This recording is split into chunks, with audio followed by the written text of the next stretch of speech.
మారుతల్లి అంటే అది కృష్ణరాజపురం మెయిన్ రోడ్కి వచ్చేసాము. అక్కడికి వచ్చిన తర్వాత ఊబర్లో ఒక ఆర్డర్ వచ్చిందనమాట. కస్టమర్ పేరు జిన్, ZIN జిన్. వెరైటీగా ఉంది కదా.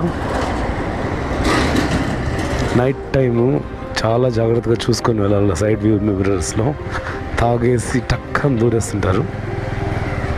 అలాగే కొంతమంది బైక్ యాక్సెసరీ చెప్పన్నారు, అంటే ర్యాపిడో చేయడానికి, బైక్ ట్యాక్సీ చేయడానికి ఒక మంచి మొబైల్ హోల్డర్ ఉండాలి, పెట్రోల్ ఉండాలి, టైర్లలో గాలి ఉండాలి, ఒక స్పేర్ హెల్మెట్, అంతే. బైక్ ట్యాక్సీ చేసుకోవచ్చు. మీ దగ్గర బైక్ ఆర్సీ ఎవరిదైనా పర్వాలేదు, బండి కర్ణాటకదైనా పర్లేదు, వేరే రాష్ట్రందైనా పర్లేదు. సో మీ డ్రైవింగ్ లైసెన్స్